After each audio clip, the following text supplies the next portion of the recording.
little tiny Winnie the Pooh bee stinging you. No, it felt like a hornet nest that I disturbed that was like attacking my back.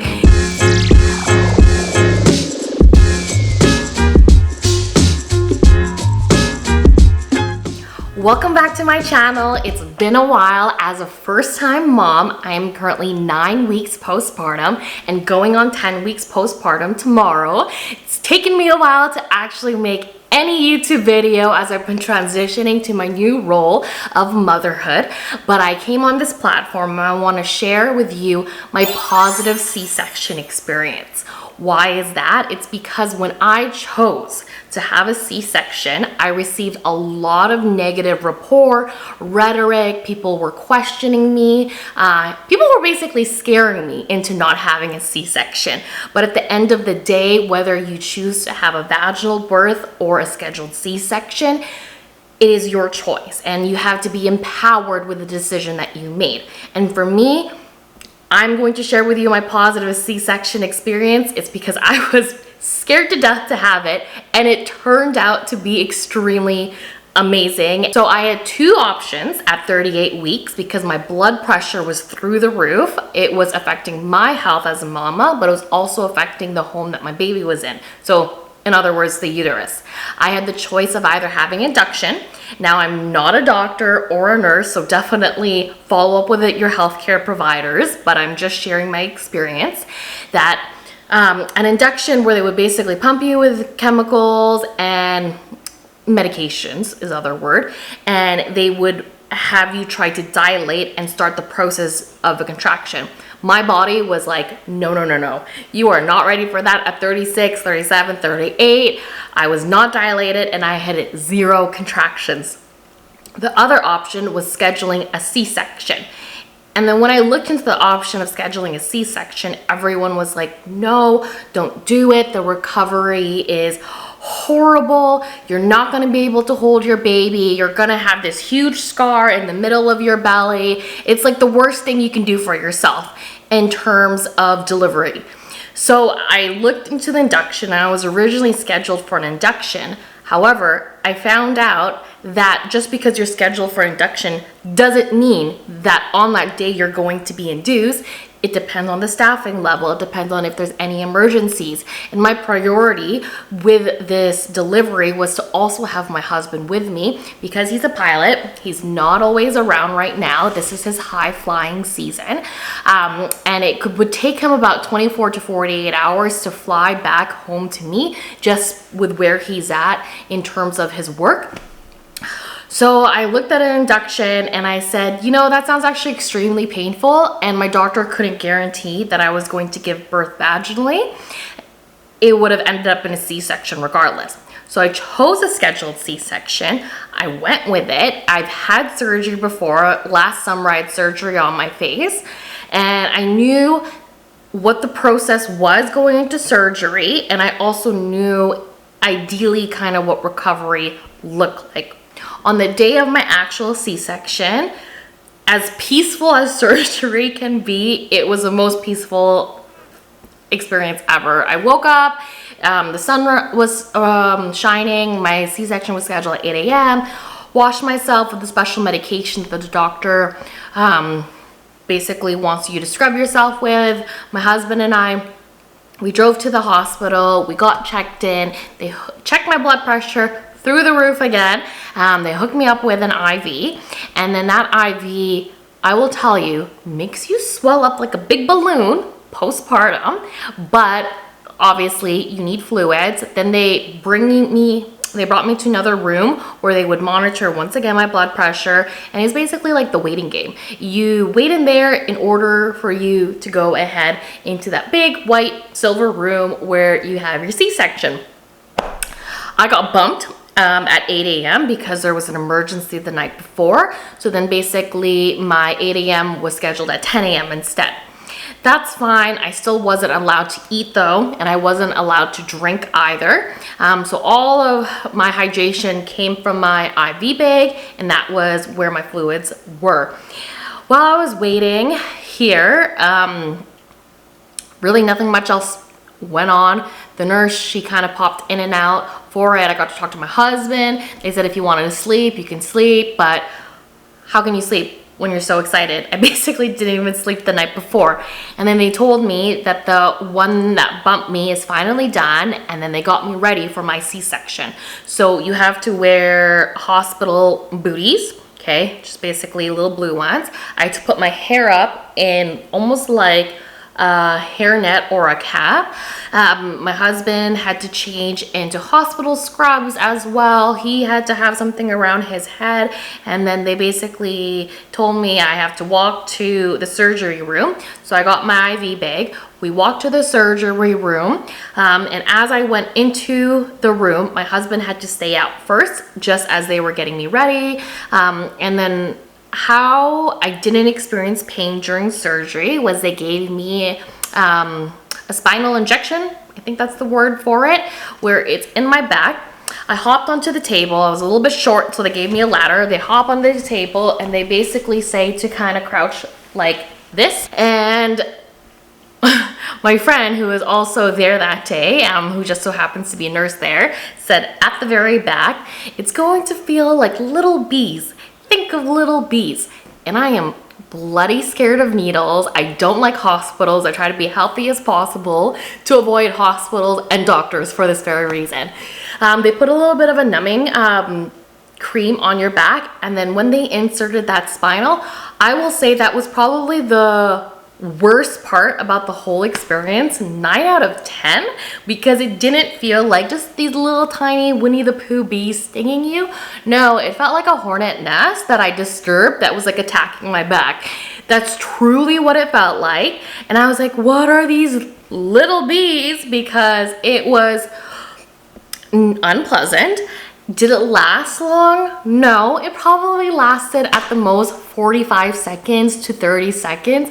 But in my mind, I was expecting little bees and I got a hornet nest. And as soon as that happened, it was like, okay, we have to get you on the table because you're not gonna be able to feel your legs.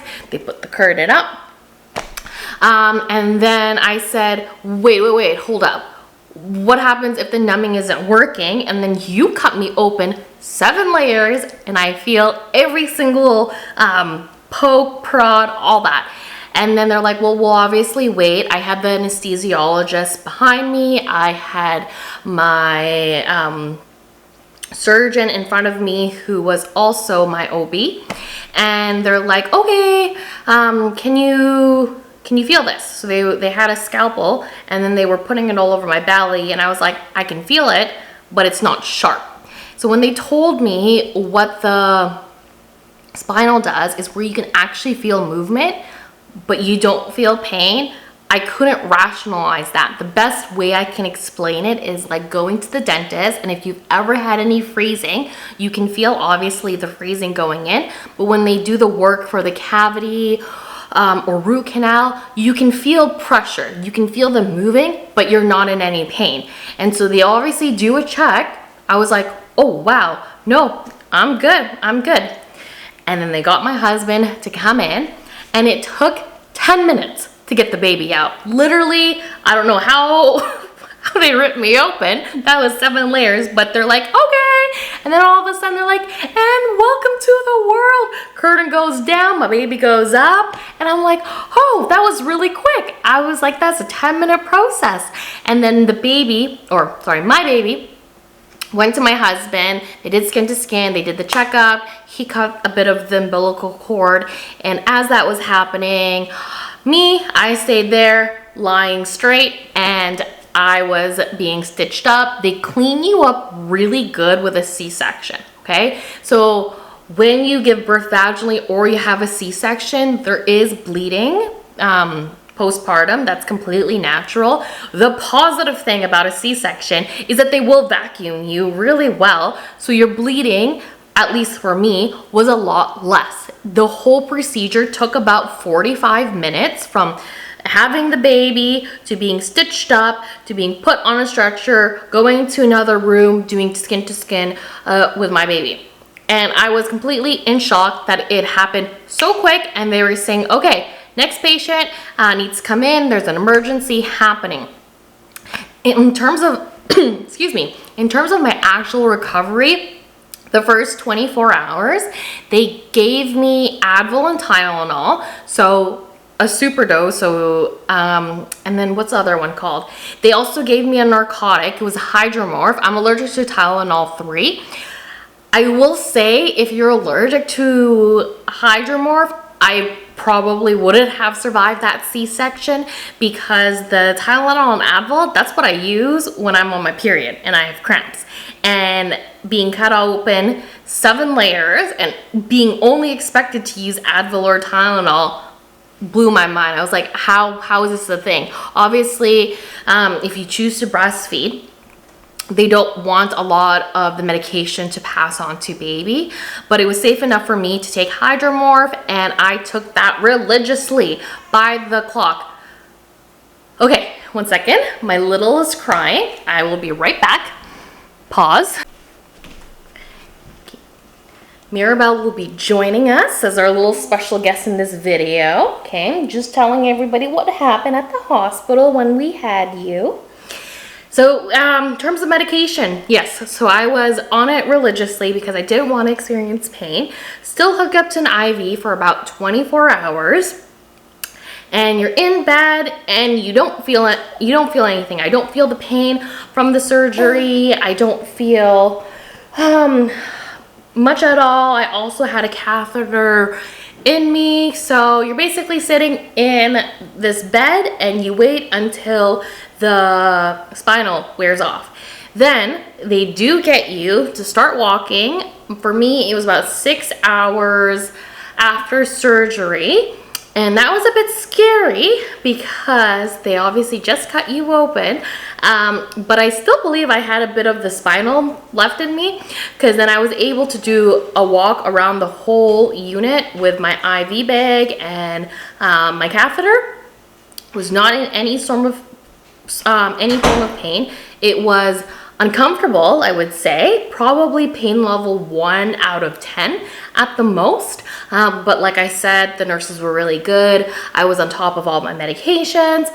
I did the walk and I said, okay, I'm tired. I'm gonna go back and be in bed. And at first they don't let you eat. And I'm someone who loves food and I miss breakfast. I missed lunch. So by the time I did my walk, I was looking at the clock. I'm like, all right, okay, it's already 2 o'clock in the afternoon. I want food.